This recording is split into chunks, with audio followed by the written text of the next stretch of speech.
Oke ya. Oke. eh, Malam ini kita belajar bahasa Indonesia. Kita mulai dengan materi di kelas 8 ya. PKBM PPI Taiwan bulan September 2016. Materinya yang pertama kita akan membahas tentang cerpen atau cerita pendek ya. Nanti kita akan bahas dari buku modul yang sudah teman-teman terima filenya. Nanti coba kita sama-sama kita lihat. Di sana nanti kita ada baca cerpen tentang jalan nelayan ya. Jalan nelayan ya, tentang jalan nelayan. Cerpen itu apa? Cerpen itu cerita pendek. Dalam cerita pendek atau cerpen ini kita harus tahu unsur-unsurnya ya. Dalam sebuah cerita pendek unsur-unsurnya apa? Unsur-unsurnya itu adalah bagian-bagian yang membentuk sebuah cerpen. Jadi di cerpen itu pertama ada temanya. Temanya tentang apa? Nah, seperti nanti di buku nanti bisa kita lihat ada yang judulnya Jalan Nelayan. Itu temanya tentang apa? Kemudian ada tokohnya. Tokoh-tokohnya apa siapa saja ya. Siapa saja tokohnya, ada berapa orang tokohnya. Kemudian dari tokoh-tokoh ini harus ada perwatakannya. Ya, kalau dalam bahasa lain kita kenal ada yang antagonis dan protagonis. Ya, sama kayak teman-teman kalau suka nonton sinetron ya. Sinetron itu ada antagonis, ada protagonis. Ya lakon gitu, perwatakan atau lakon. Kalau yang jagoan baik kita sebut protagonis. Kalau yang menjadi penjahatnya kita sebut antagonis. Nah, dalam cerpen ini nanti ada perwatakannya. Jadi tokoh-tokohnya ada berapa orang, siapa yang berperan baik, siapa yang berperan jahat, siapa yang baik hati, siapa yang licik, siapa yang ya itulah macam-macam wataknya nanti bisa dilihat di situ. Kemudian unsur cerpen berikutnya adalah latar. Latarnya itu apa? Misalnya kayak Jalan Nelayan ini latarnya adalah situasinya tentang kampung nelayan, tentang pantai, tentang laut, tentang bisnis ikan. Nah, itu kan latar. Jadi tempat-tempat yang di mana cerita pendek itu terjadi. Nah, ya, tempat-tempat atau di mana cerita pendek itu terjadi. Kemudian yang berikutnya yaitu amanat. Ya. Jadi dalam sebuah cerita pendek itu ada amanatnya, ada pesan-pesannya, ada amanat. Maksudnya amanat itu apa? Adalah pesan-pesan yang harus diamalkan atau ibaratnya ya pesan-pesan moral gitu. Ada apa amanat itu ya? Ya kayak sebuah cerpen itu ada nilainya, nilai-nilai apa yang ingin ditanamkan, nilai-nilai apa yang ingin disampaikan. Itu ada dalam amanat ya. Kemudian yang terakhir dari sebuah cerpen itu harus punya alur atau plot atau jalan cerita. Jadi ceritanya gimana, dari mana kemana, kemana, kemana, terus alurnya seperti apa. Jadi berurutan, ada alurnya, ada plotnya, ya, plot atau alur seperti itu, ya. Nah, itu adalah unsur-unsur cerpen. Kemudian yang berikutnya, mari kita lihat tahap-tahap alur atau plot, ya. Dalam sebuah cerita pendek itu alur-alur cerita atau plot itu sudah teratur, bentuknya seperti ini. Pertama adalah penyituasian. Jadi tahap pertama itu menggambarkan kondisi awal, si tokoh A, si tokoh B, tokoh C, tempatnya bagaimana, situasinya seperti apa. Jadi menggambarkan situasi, penyituasian. Kemudian dari situ nanti dimunculkan konflik. Itu tadi. Waalaikumsalam. Kenapa? Tulisannya nggak kelihatan. Semuanya nggak kelihatan, teman-teman lihat nggak?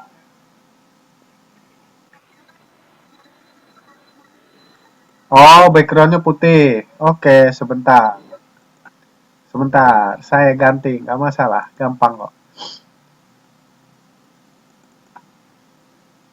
Oke, kelihatan ya?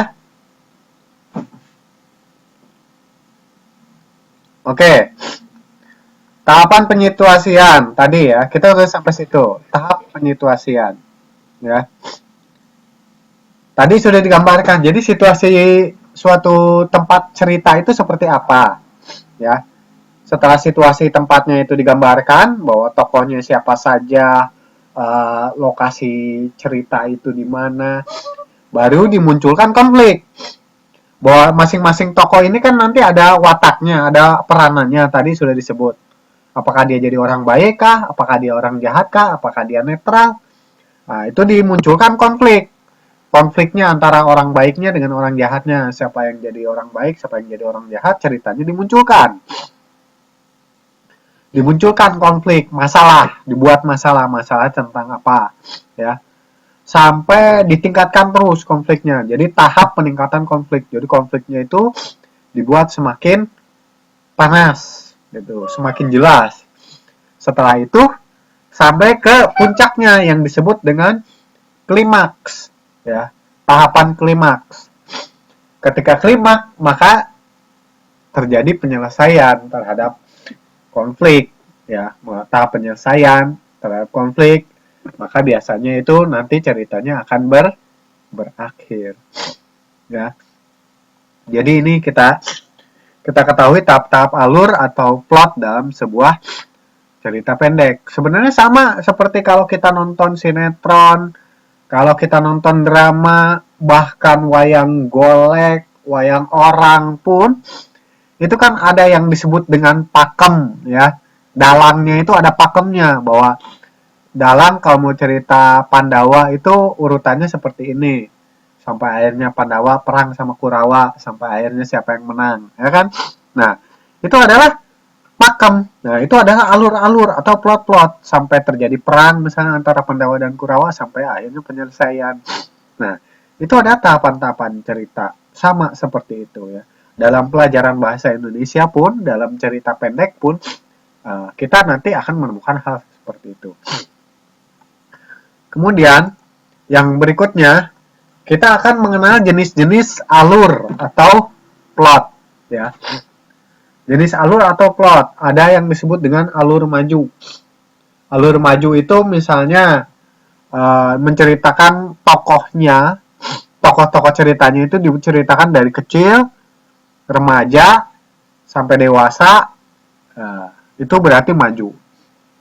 Kalau alur mundur, ceritanya dibalik. Ketika dia diceritain mulai dari sudah dewasa, kemudian mundur ke masa-masa remaja dan masa anak-anak. Nah, itu berarti ceritanya mundur, alur mundur. Kemudian ada alur gabungan. Kalau alur gabungan berarti menggabungkan antara maju dan mundur. Jadi menggambarkan cerita sekarang, kemudian ke cerita anak-anak, ke cerita sekarang, kemudian ke cerita masih remaja. Nah, itu naik turun atau gabungan. Jadi antara maju dan mundur seperti itu. Ya. Oke, supaya lebih jelasnya kita lihat di buku modulnya ya. Teman-teman sudah terima modulnya? Sudah kan? Sudah terima modulnya? Sudah. Sudah dibaca belum?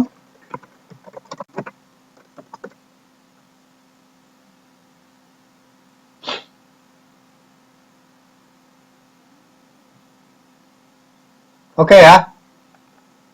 Coba kita lihat modulnya nih. Semua orang memiliki peluang dalam usaha. Usaha tersebut dapat mendukung perkembangan ekonomi bangsa. Semakin banyak usaha kecil dan menengah yang berdikari, devisa negara pun bertambah. Informasi tentang usaha kecil dapat kamu peroleh dengan mendengarkan dialog interaktif yang membahas usaha kecil. Nah, mendengarkan dan menyimpulkan dialog interaktif. Kamu akan menentukan tema, kemudian menyimpulkan dialog interaktif dengan alasan yang logis. Perekonomian Indonesia mengalami pasang surut, sehingga perlu dikembangkan manajemen perekonomian kerakyatan. Berbagai pertemuan, baik seminar, workshop, diskusi, maupun dialog dilakukan untuk membahas perekonomian kerakyatan. Untuk menambah informasi kamu mengenai hal tersebut, dengarkanlah dialog interaktif yang dibacakan oleh guru dan teman-temanmu. Langkah-langkah menyimpulkan dialog interaktif. Ya. Setelah kamu mendengarkan dialog interaktif, kamu mengetahui arti dialog interaktif. Dialog interaktif adalah dialog yang dilakukan di televisi atau radio yang melibatkan pemirsa dan pendengar melalui telepon. Dalam dialog interaktif terdapat pokok pikiran atau hal yang dibahas. Pokok pikiran disebut tema. Tema dapat diketahui dari masalah atau hal yang dibicarakan. Selain tema, kamu juga mendapatkan informasi yang lain. Cara mendapatkan informasi yaitu menyimak dengan cermat dialog yang disiarkan secara utuh. Mencatat informasi yang terdapat dialog, informasi dalam dialog berupa tema dialog, isi dialog, hal yang dibicarakan, dan orang-orang yang dibicarakan dalam dialog. Ya. Kemudian merangkum informasi yang ditemukan dalam dialog interaktif, membuat simpulan informasi yang digunakan dalam dialog interaktif.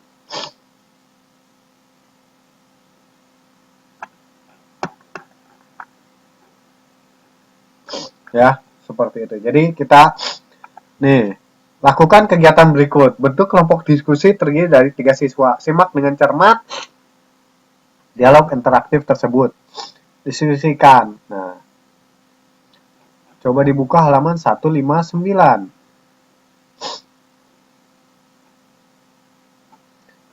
Nah, kalau dialog interaktif, kita bisa contohkan ya. Coba kita buka dulu ya.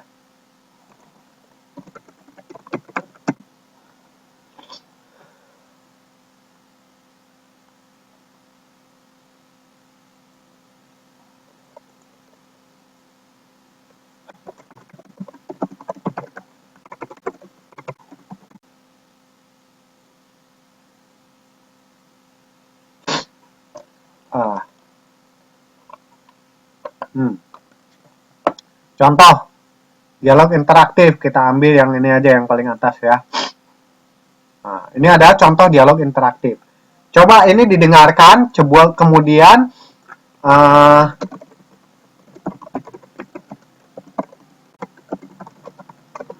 temanya apa yang dibahas ya, masalahnya apa.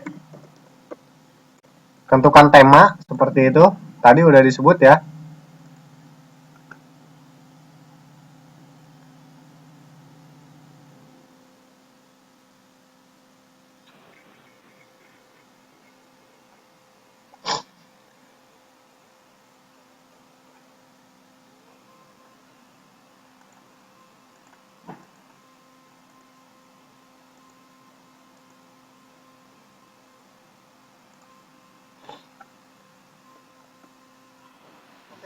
Kedengaran kan suaranya ya?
YouTube. Oh, oh ya udah nanti berarti. Ya udah nggak apa-apa. Tapi eh yang jelas kita belajar di sini ya. Pertama itu adalah kita dialog interaktif, yaitu mencatat apa itu temanya, kemudian membuat kesimpulan. Nah, apa kesimpulannya dari sebuah dialog? Jadi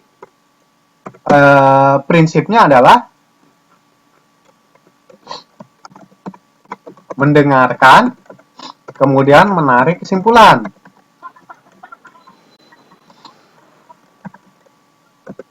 Mau diulang lagi? Boleh, mari kita mulai. Oh, oh, coba nih ya, ada suaranya nggak? Coba didengarin.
Oke ya.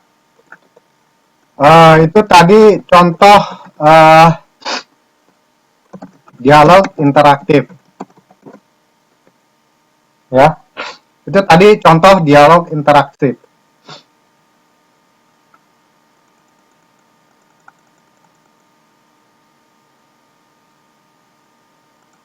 Oke, ya. Kenapa?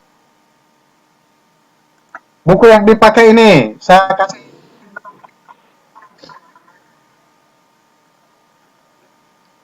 ini. Yang dikarang ya tulisannya dia Erna Triningsi dengan Novi Kusuji Indrastuti, cakap berbahasa Indonesia.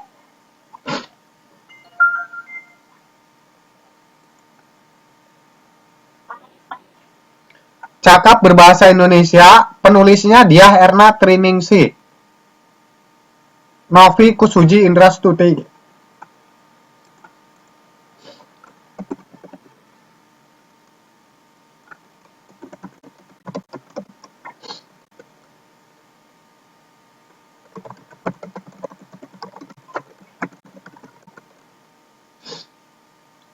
Gimana? Bukunya yang dipakai Mbak pakai buku siapa?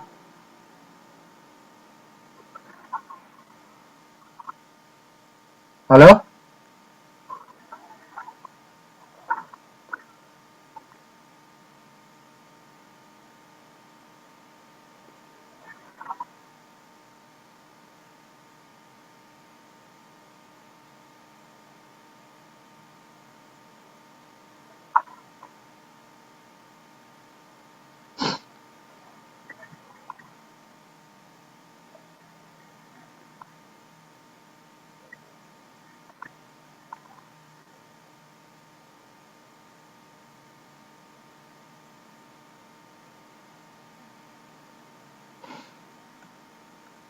Gimana Mbak?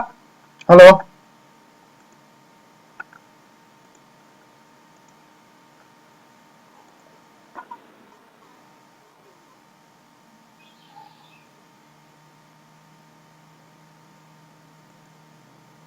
Kenapa?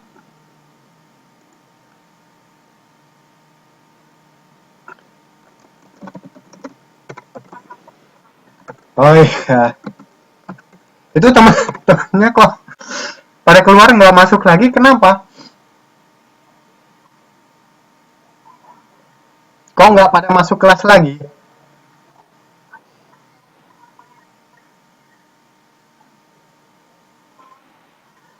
Oh, coba di kontak di FB, coba Mbak. Di kontak di FB biar pada masuk lagi Mbak.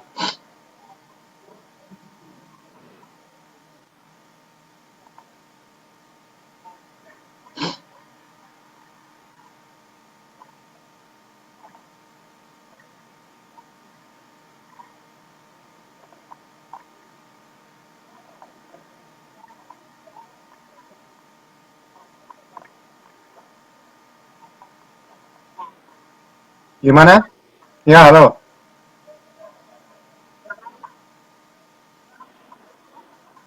Nggak bisa di-download apanya?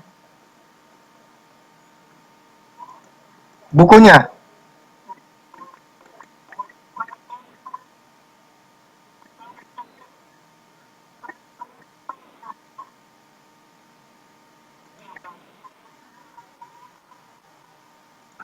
Training sih. Ya, kenapa?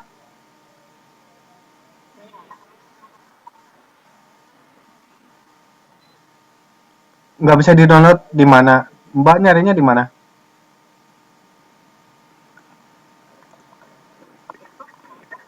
Coba ketik emailnya Mbak, biar saya kirim sekarang.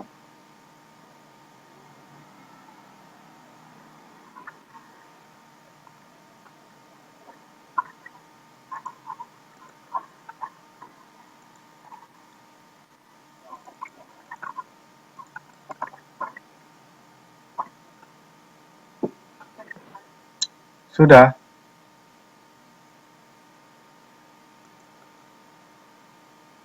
Sebentar ya Mbak ya, saya kirim ya.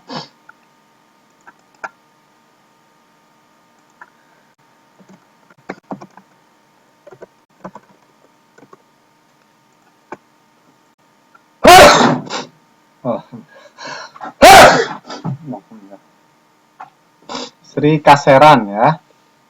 Oke. Alhamdulillah. Sebentar saya kirim ya. Nanti setelah kelas lah, saya kirim ya Mbak ya, setelah kelas karena kita lagi di kelas. Karena ini ya masih rekamannya masih aktif nantilah. Oke, sampai sini ada pertanyaan Mbak? Yang hadir ada pertanyaan nggak? Jelas nggak?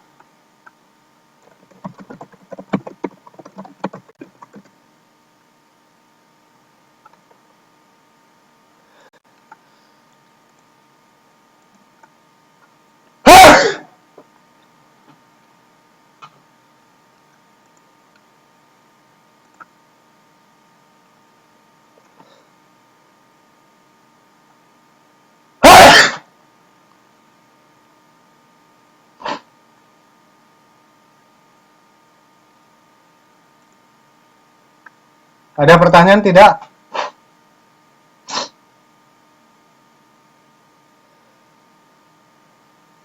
Halo?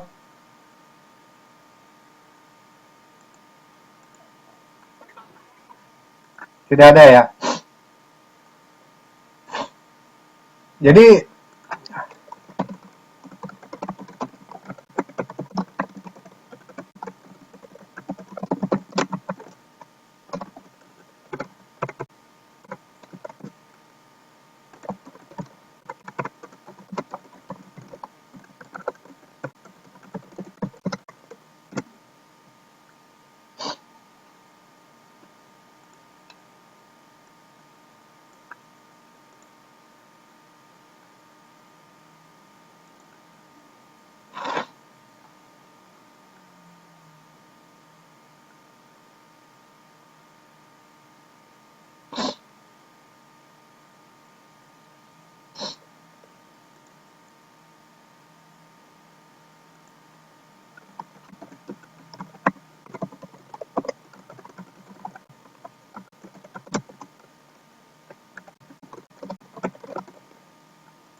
nggak jalan, nggak kedengeran,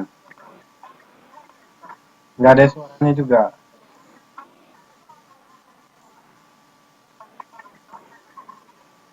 Oh begitu. Hmm.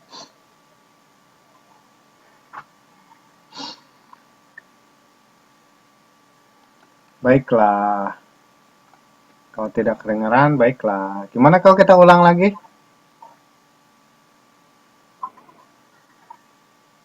Kenapa? Oke, baik. Oke, baiklah kalau gitu. Kalau oke, nanti dibuat tugas ya.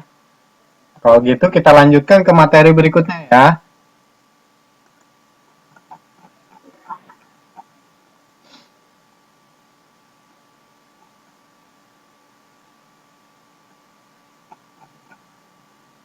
Oke, materi berikutnya tentang cerpen.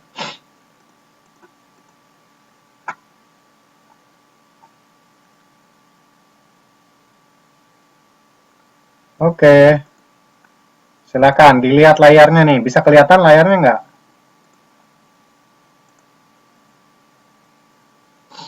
Sudah kelihatan belum?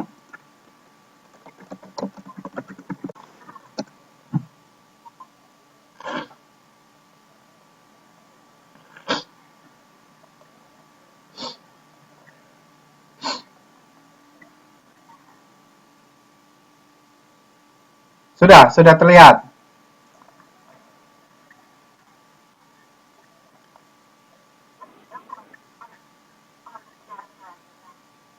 Oke, bisa dibaca Mbak?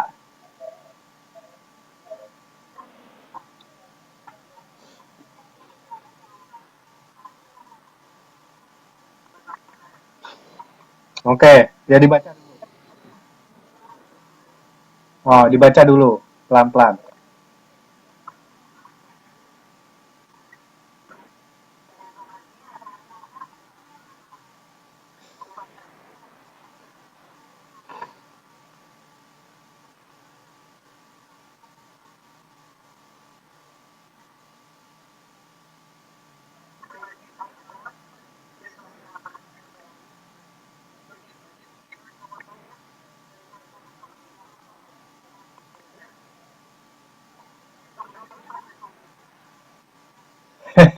Iya,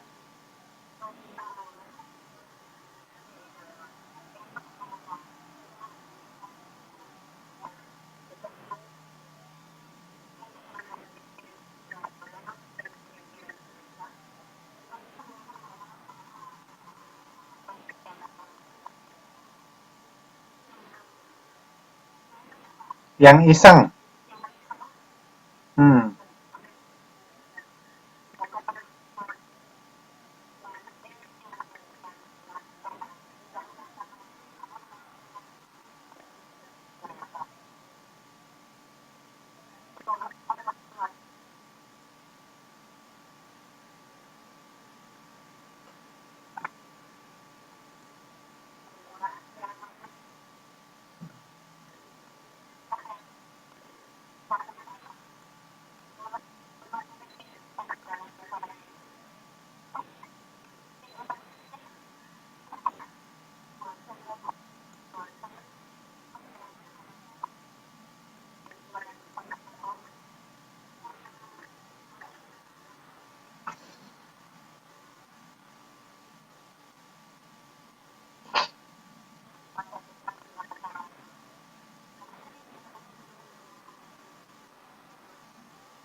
termos plastik.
Ya, gentong.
Jangan segini, sebab ikan-ikan itu kan banyak.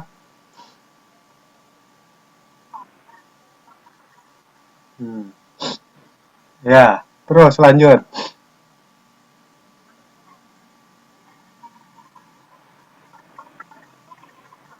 Sudah.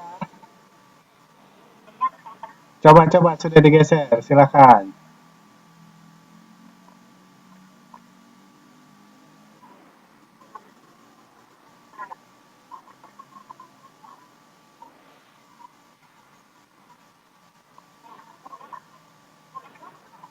Siapa bilang kan ini sedikit?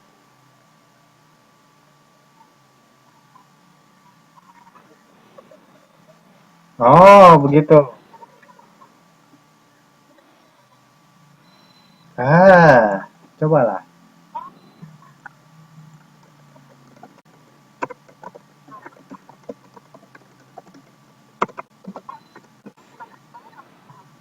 Siapa bilang ikan ini sedikit?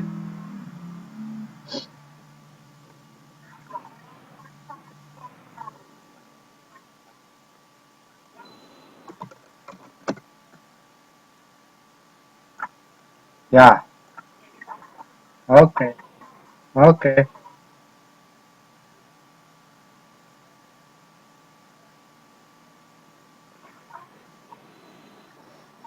Halaman 5. Halaman 5.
Ya.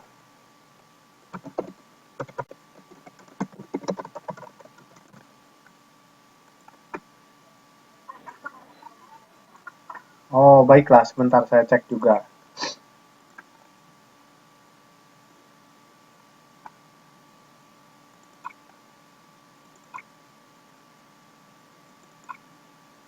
Ih, kok beda ya? Sebentar.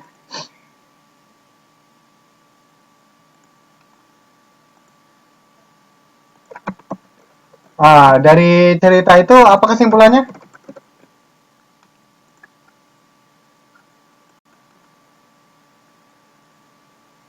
Apa kesimpulannya, Mbak?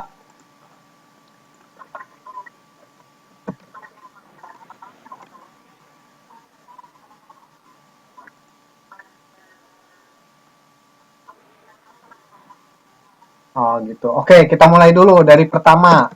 Tokoh. Tokohnya siapa saja? Pak Basri, kemudian tengkulak berbadan gemuk. Hmm.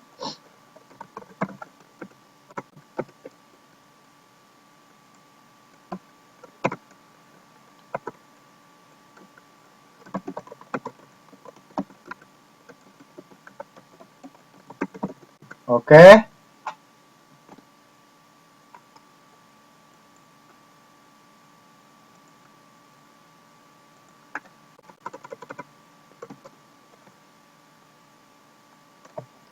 Terus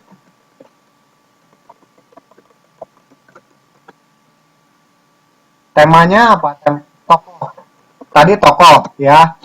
Kemudian kita tadi temanya apa? Temanya apa? Jalan nelayan. Jalan nelayan itu judul. Itu judulnya. Kalau temanya tentang nelayan dan tengkulak, ya kan? Nelayan dan tengkulak ikan ya. Ya, bakul ikan ya kan?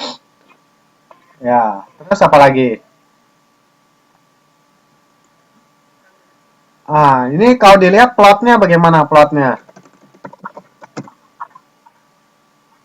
Alurnya gimana ceritanya? Alur ceritanya?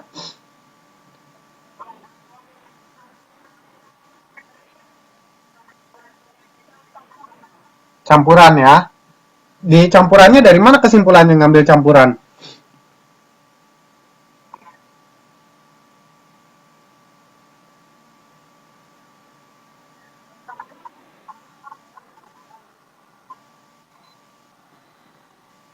Oh, ingat pesanan anaknya. Oh iya, betul. Itu mundur berarti ya.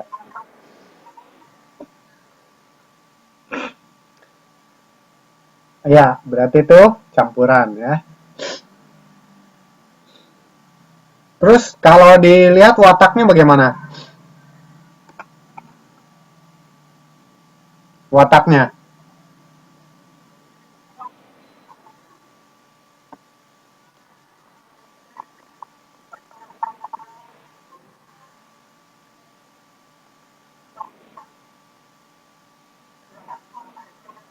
kurang greget.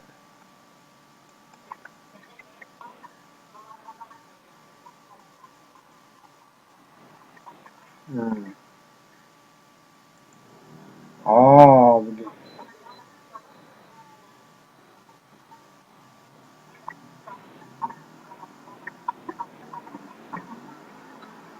Oh, begitu. Oh, begitu. Oke. Baiklah. Terus apa lagi kesimpulannya?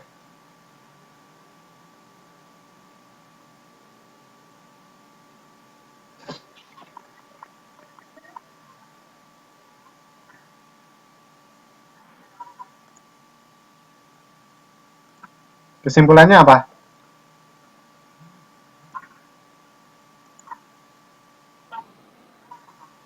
Iya, amanahnya apa? Betul. Jadi amanahnya apa?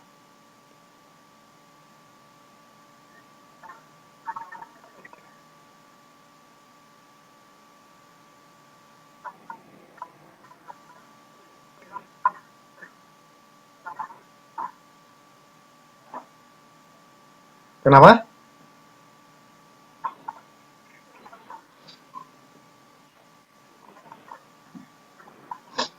Amanahnya yaitu tadi bahwa Pak Basri gak mau kalah dengan tengkulak.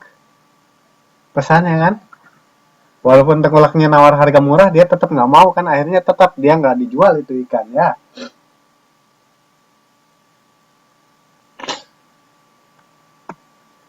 Seperti itu. Ya. Oke, ini saya cek lagi. Bukan. Ternyata setelah saya cek lagi, yang wahana pengetahuan.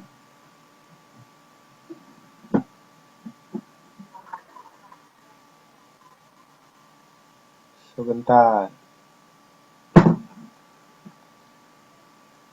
Ini ada kelihatan di layar nggak?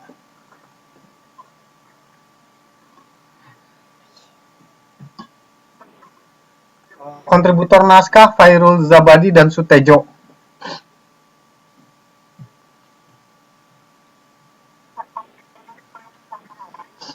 Ya udah nanti saya kirim lagi ke email deh. Ini ternyata pakai yang seperti itu. Ya, bab pertama itu belajar pada kehidupan fauna ya. Jadi kita ini karena salah pada pertemuan pertamanya ya, mohon maaf saja ya. Coba kelihatan nggak di layar saya nih? Kelihatan kan? Nih,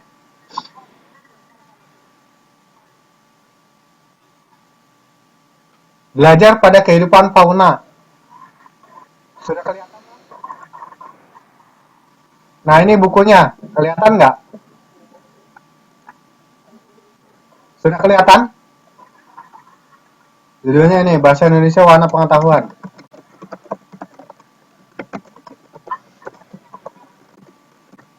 Ini sampulnya.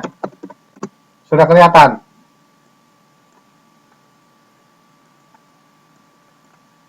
Kelihatan tidak?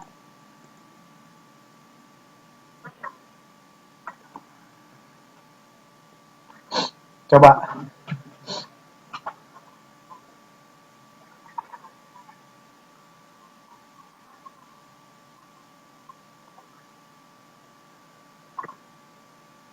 Oke? Kelihatan ya?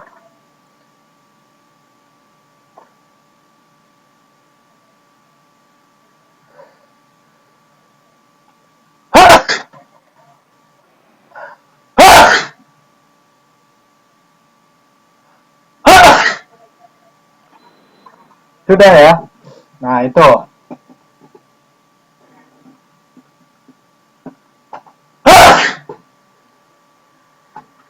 Oke, sudah.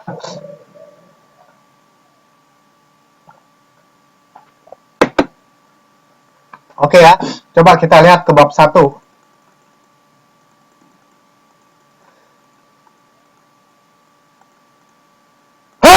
Alhamdulillah.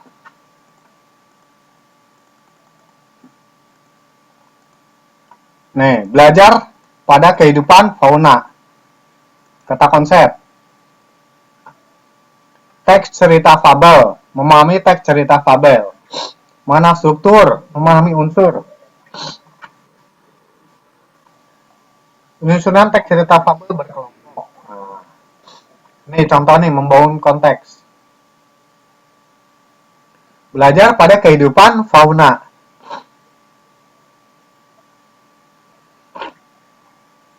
Sudah kelihatan?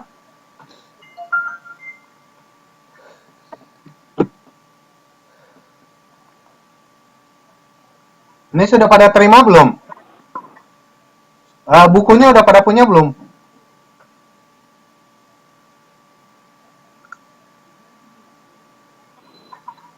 Kenapa?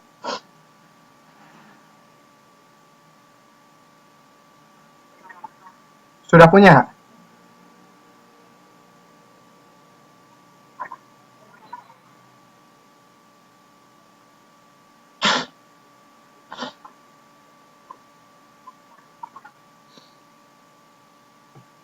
Silahkan.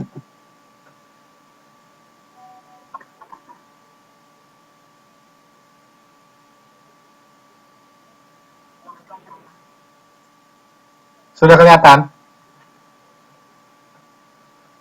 Ya, ya, itu silakan dilihat bukunya sama. Belajar pada kehidupan fauna.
Ya, anak-anak, pernahkah kamu melihat gajah di kebun binatang atau dalam buku sekolah? Binatang ini badannya besar sekali, dan lihatlah juga teramat tinggi. Kedua telinganya lebar melambai-lambai. Hidungnya panjang bernama belalai, tapi matanya kecil dan tampak tidak sesuai. Kedua gadingnya tampak pula terjulai. Gajah itu sempat 4 meter tingginya. Aduh, bukan kepalang tingginya. Dapatkah engkau menerka berapa berat badannya? 6.000 kilogram kira-kira berat tubuhnya. Belalai itu amatlah kuatnya, kayu yang besar dapat diangkatnya. Tapi juga untuk menghisap air dan mengambil makanan. Lalu ke dalam mulutnya dia masukkan. Gajah itu tinggal di hutan berkawan-kawan. Di Afrika, India, dan Sumatera bagian selatan. Bila sudah jinak, pandailah dia bermain sirkus. Misalnya menari-nari atau berdiri di atas dua kaki. Nah, ini adalah sajak buatan Pak Taufik Ismail berjudul Gajah. Nah, untuk melihat dan maknai isi puisi, berdiskusilah dengan teman dan guru dengan cara membuat beberapa pertanyaan tentang puisi. Nah, dalam kehidupan harmonis dibutuhkan interaksi yang baik antara seorang dan orang lain. Kehidupan harmonis harus dijaga agar tidak terjadi konflik di masyarakat. Oleh karena itu, nilai kebenaran, perbuatan terpuji, dan kerjasama harus diutamakan. Kerjasama seperti dilakukan oleh semut. Sesungguhnya sudah dilakukan masyarakat Indonesia, kita sering menyebutnya dengan gotong royong.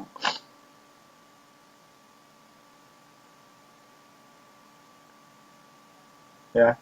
Apakah di sekitar tempat tinggalmu kegiatan saling membantu seperti gotong royong sering dilakukan? Sebutkan kegiatan saling membantu yang dilakukan warga di sekitar tempat tinggalmu. Apakah kamu biasa membantu orang tua, guru, atau teman? Dalam hal apa kamu membantu teman? Mengapa kamu harus membantu teman? Apakah kamu bisa hidup dengan baik tanpa bantuan orang tua, guru, atau teman? Apa akibatnya jika kamu tidak mau membantu orang-orang di sekitarmu? Nah, jadi setelah memahami penjelajahan bab 1, diharapkan mengetahui ciri, struktur, dan unsur kebahasaan yang ada dalam fabel. Setelah itu diharapkan mampu menghasilkan cerita fabel yang panjangnya 16 atau 2 sampai dengan 25 kalimat sesuai dengan ciri, struktur, dan unsur kebahasaan yang dimilikinya. Juga diharapkan dapat menerapkan sikap spiritual dan sikap sosial yang tercermin dalam pelajaran ini.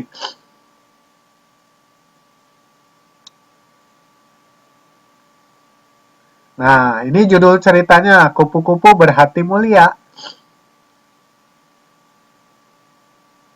Dikisahkan pada suatu hari yang cerah, ada seekor semut berjalan-jalan di taman. Ia sangat berbahagia karena bisa berjalan-jalan melihat taman yang indah. Sang semut berkeliling taman sambil menyapa binatang-binatang yang berada di taman itu. Ia melihat kepompong di atas pohon. Sang semut mengejek bentuk kepompong yang jelek dan tidak bisa pergi kemana-mana. Hai kepompong, alangkah jelek nasibmu. Kamu hanya bisa menggantung di ranting itu. Ayo jalan-jalan, lihat dunia yang luas ini. Bagaimana nasibmu jika ranting itu patah? Sang semut lalu membanggakan diri yang bisa pergi ke tempat ia suka. Bahkan sang semut kuat mengangkat beban yang lebih besar dari tubuhnya. Sang semut merasa bahwa dirinya adalah binatang yang paling hebat. Si kepompong hanya diam saja mendengar ejekan tersebut. Pada suatu pagi, sang semut kembali berjalan ke taman itu. Karena hujan, genangan lumpur terdapat di mana-mana. Lumpur yang licin membuat semut tergelincir dan jatuh ke dalam lumpur. Sang semut hampir tenggelam dalam genangan lumpur itu. Semut berteriak sekencang mungkin untuk minta bantuan. Tolong bantu aku mau tenggelam, tolong. Untunglah saat itu ada seekor kupu-kupu yang terbang melintas. Kemudian kupu-kupu menjulurkan sebuah ranting ke arah semut. Semut, peganglah erat ranting-ranting itu, nanti aku akan mengangkat ranting itu. Lalu sang semut memegang erat ranting itu. Kupu-kupu mengangkat ranting dan menundukkannya di tempat yang aman. Kemudian sang semut berterima kasih kepada kupu-kupu karena kupu-kupu telah menyelamatkan nyawanya. Ia memuji kupu-kupu sebagai binatang yang hebat dan terpuji. Mendengar pujian itu, kupu-kupu berkata kepada semut, "Aku adalah kepompong yang pernah kau ejek," kata si kupu-kupu. Ternyata kepompong yang dulu diejek sudah menyelamatkan dirinya. Akhirnya sang semut berjanji kepada kupu-kupu bahwa dia tak akan menghina semua makhluk ciptaan Tuhan yang ada di taman itu. Dimodifikasi dari semut yang sombong dalam 50 cerita fabel dunia. Berikut ini terdapat beberapa pertanyaan tentang isi teks. Untuk mengetahui pemahaman tentang teks fabel kupu-kupu berhati mulia tersebut, kamu dapat menjawab beberapa pertanyaan berikut. Yang pertama, siapa tokoh dalam cerita?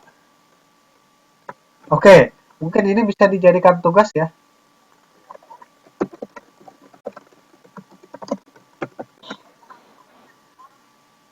Ya, semut dan kepompong ya.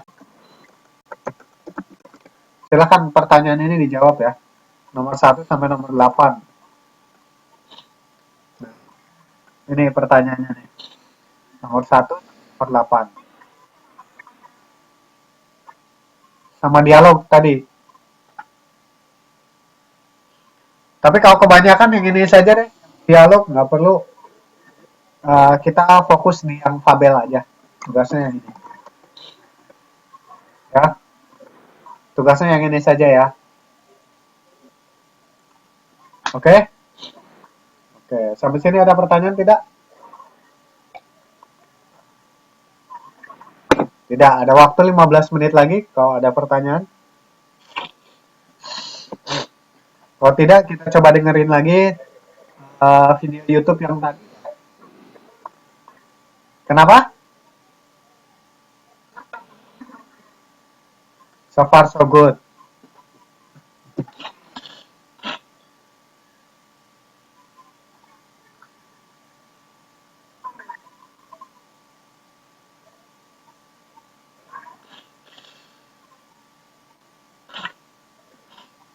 Gimana? Jadi tugasnya 6 ya. Ini bukunya sudah keterima semua ya?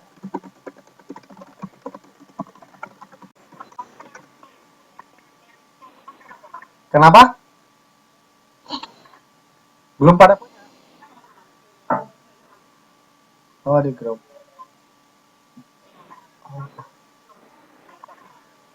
Ya, ini sekarang kita pakai yang ini, yang paling baru. Oh, di upload di grup. Oh, baiklah. Oke.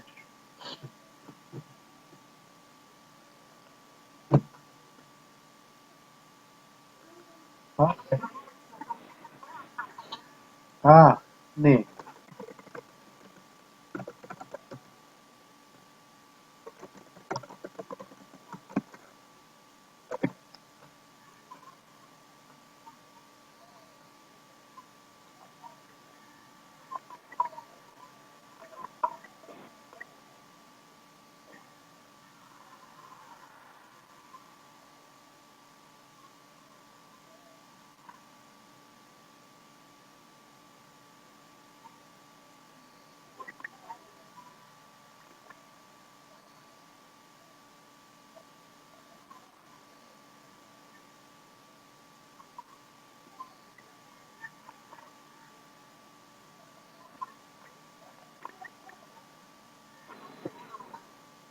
Apanya?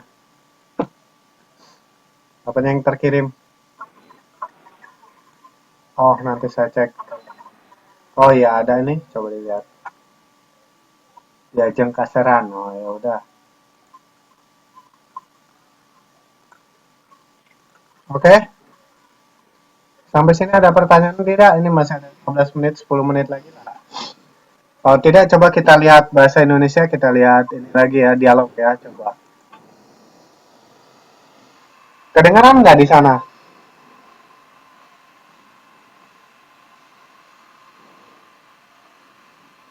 Dengar?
Tahu tuh gitu kayaknya.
Masih nggak jalan ya?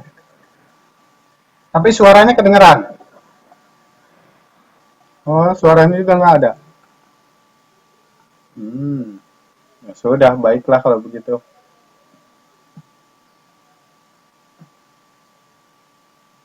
Oke, sampai sini ada pertanyaan tidak? Cerita tentang Fabel ini?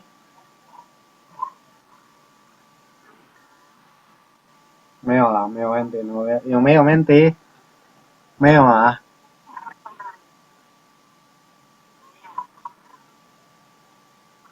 No. Kalau di sini, ya, di sini ketika struktur teks cerita Fabel, kupu-kupu berhati mulia, itu ada yang namanya orientasi, kemudian ada komplikasi, kemudian ada resolusi, kemudian ada kode. Nah, kalau dihubungkan dengan materi yang tadi sudah disampaikan, ya, di sini kan ada orientasi, ada komplikasi, ada resolusi, dan koda. Kalau saya tampilkan di sini, ya, ada penyituasian, ya, penyituasian, kemudian ada pemunculan konflik, peningkatan konflik, klimaks, dan penyelesaian. Nah, sini pun sama. Jadi maksudnya kayak komplikasi. Komplikasi itu kan berarti antara terjadi konflik, ada masalah, ada konflik. Kemudian resolusi, resolusi itu berarti konflik itu diselesaikan. Baru sampai koda, koda itu berarti kesimpulan, selesai. Nah, jadi kalau alur yang tadi modelnya seperti ini, ya, ada penyituasian, ada pemunculan konflik, peningkatan konflik, kemudian klimaks, dan penyelesaian. Nah, di sini pun sama. Klimaksnya apa tadi? Si semut terjebak lumpur. Penyelesaiannya apa? Ditolong oleh kupu-kupu. Nah, akhirnya semut selamat. Kesimpulannya terakhirnya kondisinya kan seperti itu. Jadi itu tadi komplikasinya apa? Semut yang sombong tiba-tiba dia mendapat masalah karena hujan, lumpur. Seperti itu. Oke? Nah, di sini ada penjelasannya. Dikisahkan pada suatu hari yang cerah ada seekor semut berjalan-jalan di taman. Ia sangat bahagia karena bisa berjalan-jalan taman yang indah. Nah, ini orientasi. Kemudian komplikasi. Dia melihat kepompong. Kemudian dia menghina kepompong tersebut, ya kan? Nah, sampai dia terjebak di lumpur. Ada komplikasi di sini. Kemudian resolusi. Resolusinya apa? Ditolong oleh kupu-kupu, ya kan?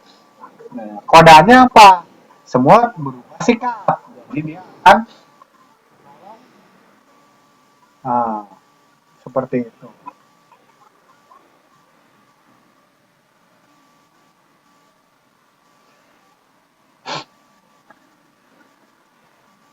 Kode itu kayak kesimpulan. Jadi akhir cerita ketika si semut berubah sikap kan, berubah perilaku dari asalnya suka menghina, ya jadi insaf gitu. Jadi kesimpulan koda itu hasil akhir cerita kesimpulan.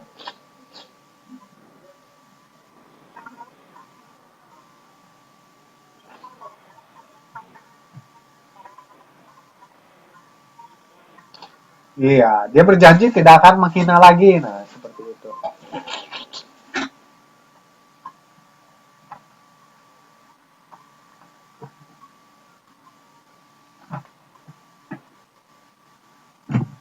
Iya. Oke. Mungkin waktunya kita cukupkan saja sampai sekian ya. Mungkin sudah malam, waktunya istirahat ya. Ah, oke. Nanti kita lanjut lagi di pertemuan berikutnya ya, insya Allah ya. Jadi untuk tugasnya tolong dikerjakan ya. Tugasnya halaman 6. Ya,